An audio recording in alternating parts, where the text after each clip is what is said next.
Yeah, and on to the next. Fairly quick turn. Did a lot of good things in the Iowa game. Felt obviously very pleased with the start and somewhat pleased with the end. Thought we great poise.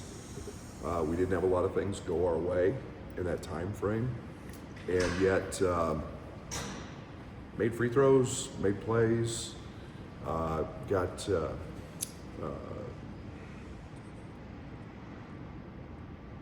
Really poised under duress, and we hadn't seen that kind of animosity from a crowd, stress, things not go our way, and this team handled that very well.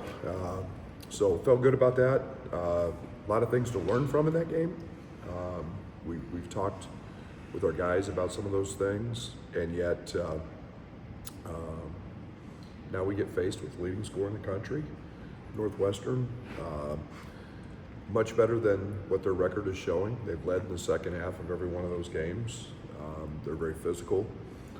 Obviously, Nicky's just having one of the great years in college basketball. Leading the country in scoring, his shooting is off the chart. He does it in a lot of ways. They're very versatile. They're not quite as big as they've been. They've been playing him some small ball five, but a very good basketball team. Typical Chris Collins team. Gonna punch you on the defensive end, be very physical, and then they're playing through one of the best players in the country a lot. His usage is very high. He elevates others. You got to make his challenges and shots hard. You can't give him the easy ones, and then you've got to keep him off the boards. He gets 3.5 offensive rebounds a game. So a very good basketball team, and it'll be a great environment, and we'll have to play well. What's in the makeup of your guys that so far they don't seem to be rattled in road environments? Well, I think it starts with Kylan. Obviously you've got a veteran who's 100 plus games into his career. Kind of been there, done that. I think Keaton for a freshman's been pretty stoic and emotionless, and just takes the next play as it comes. Doesn't get too off kilter. I think we're seeing that from Andre. Again, a veteran, a guy who's got some experience. Tommy's got college experience, and I just think it's just been kind of a carryover from those guys on down, and it's nice to have that. What did you learn about your guys to come out of that environment down the stretch, hostile, hold their composure? Yeah, just a maturity that you've got to have. We weren't afraid to. We made some mistakes. I mean, we had 2 live ball turnovers coming out of a timeout. We had a hook and hold go against us. That's a tough break, and you've got a ball that gets wedged in between the rim and the backboard on a good defensive play, and the jump ball's theirs. And yet through all of that stuff, we continued to make free throws, continued to make the right play, and in a game that was probably an 8-10 point game is all of a sudden down to 4 points, and you got to make the right plays and make the free throws, and we did that. What was your vantage point on the hook and hold when you went back and watched it? Probably the right call. It's so judgmental because a lot of times they want to see you just yank on the guy before they call it as a flagrant one. I didn't think that happened, but I thought it was the right call. I'm not a very big fan of the penalty. Flagrant one, it's the penalty, but it's a pretty steep penalty for something that's very rarely called anymore. You played 8 guys in that game. Are you good where you're at with the distribution of minutes? You want to get more out of the bench? Game to game. We've got a lot of guys who can play, and game to game. We'll see a lot of timeouts. Fox games are long timeouts. There was a lot of timeouts called early in that game. It's just a game to game situation, and feel and fouls and everything else goes on. Martin has been pretty steady at constant for them, but seems like Chris is kind of, I don't know, going through different rotations quite a bit, kind of seeing what works. Does that make, what's the challenge where maybe you can't really lock into this is going to be kind of what they are? Yeah, you know, Nick didn't play in the Butler game, and you know, they started different, and then you know, they've come back here in a couple games and played him as a small ball 5 and brought Paige off the bench, and you know, we've got to be ready for whatever they present, and you know, we'll talk about a lot of those different scenarios and have, but yeah, it's, you know, you're going to see a you know, potentially a big lineup they could play and slide Nick to the 3, or they could play small to 5, and we got to be ready for all those things. Two-parter, but kind of a big picture thing. You talked in the past about getting old, staying old. You have 2 freshmen who are pretty key contributors on the team, key leaders. How did that come about, and why are they right to be in that role? Yeah, they've proven they can handle it. I think that you know, I don't look at age when age is good. You know, when young age is good. You know, and they're performing at a high level, and they've earned some trust. I think they've got a maturity beyond their years. But yeah, there's tremendous value in, you know, age and experience, and you got one of the oldest team. You got the oldest team in the country, still undefeated, Nebraska. So there's tremendous value in that. Not every freshman is like what we have.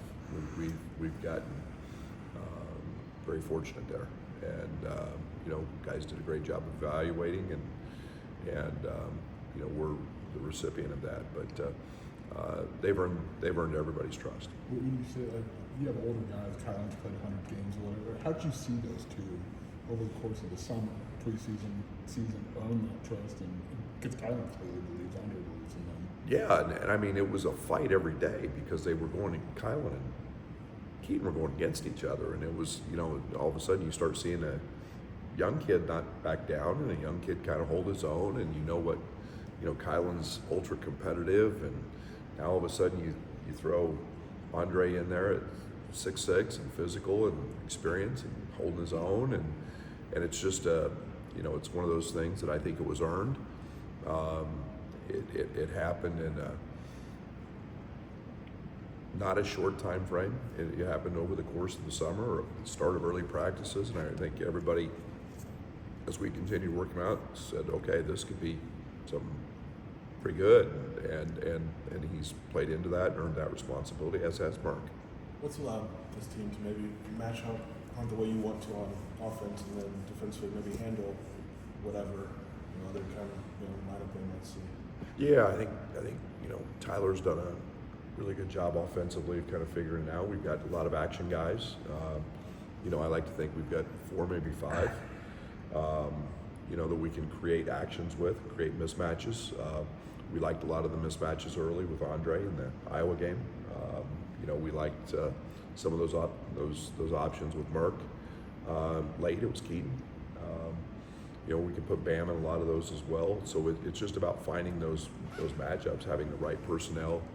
The decision making is vital in those key moments. Tommy's another one that we do a lot of those things with. So we've got guys that we can put in different places on the floor and expect their decision making to be very, very good. There's some common denominators during this winning streak, and you feel like your team's established an identity. If you have, what kind of is that identity? Well, I think we're getting better defensively. I think that, you know, we've always felt pretty solid about our offense, and you know, whatever coverage you want to play us, we've seen it all now. So from 5-way switching to, you know, 4-way switching to not switching to.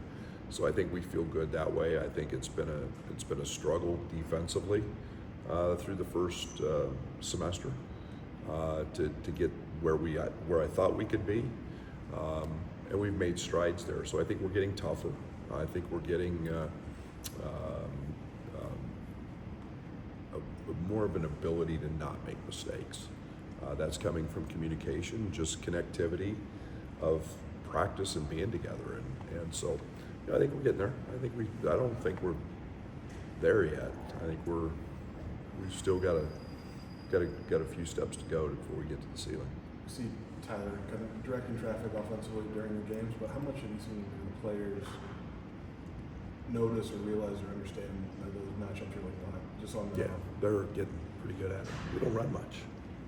You know, there's not a lot of sets. We may put you in a different alignment, but it's all about the decision making. It's very much an NBA style. It's based on their ability to make decisions, and they understand who and what we're trying to do in those situations. We just may move the pieces, and for us, it's really truly positionless. We know we got 5 guys playing in different spots, and you know, you can put Tommy or Z in a corner, and you could put them in ball screens, or you can put them in the dunker, and we scored in all of those. You know, one of the great plays the other night was we had Kylan Boswell in the dunker spot, you know, and just moving pieces around. So the guys understand that and are starting to do that. And for us, it's about shot selection, and you know, they're grasping that as well. Still some pretty rare zone appearances, but we've seen you guys do it a little bit more. Where do you feel like you guys are at, and that is a curveball or a changeup to throw out? Yeah, for us, it's about stealing a possession, you know, here or there throughout the course of a game, and you know, I think it's you know, you can call it what you want, a curveball, whatever, and it's been you know, been nice for us to have that, and you know, I think Cam's doing a nice job in getting our guys to understand that, and not getting beat that way. So you know, we'll continue to dabble that in. So last week you didn't have any update on Tony. What are the last hurdles to clear for him to get? Yeah, he'll be here today or tomorrow. He's finally gotten his visa. It was all about his just handling his appointment over there and getting all that settled. So took a little longer than we'd hoped, but yeah, he should be here in the next 24 hours. What's kind of his role this year? Is it just kind of like practicing, get accustomed to the team, or Get what better. Get better. Get better. However, whatever that looks like, get better. And you know, that's you know, not expecting a whole lot here early. You got to get in shape. You got to get acclimated to Fletch, school, everything else. So it's a process, and it's just continue, you know, get settled in and work and get better. What is the rough timeline in terms of time with Fletch in the weight room versus when he actually gets No on the timeline. basketball court? Just whenever every individual does that differently. I mean, it took, you know, we brought Dane in a semester. It took him longer. You know, just we're not going to put them out there where they can hurt somebody else or themselves, and conditioning's a big piece of that. And, there'll be obviously individual workouts, but we'll manage that accordingly. Can you just talk about Andre taking coaching? He told us about the demands and expectations placed on him here, and we've seen him become a more complete player since he's arrived here. Yeah, he's unbelievable. He's an unbelievable kid. He wants to be great. He doesn't want to be a scorer on a team that didn't win a lot of games. He doesn't want that. He's understanding, like, you know, he drove into 4 guys the other day and tried to shoot one, and he goes, you know, just in general, because I probably should have passed that one. Yeah, he probably should have. And you know, those are things that he's got to do, and to continue to grow and understand and trust his teammates. But defensively, you know, I felt all along that when we took him, he had a chance to be an elite defender. And obviously we got cheated out of 7 weeks because of his injury. But that doesn't stop him from watching film. That doesn't stop him from wanting to be great. And now we've got to get him consistently doing those things where there's no plays off, and he's consistently rebounding, and it's been unbelievable to coach him.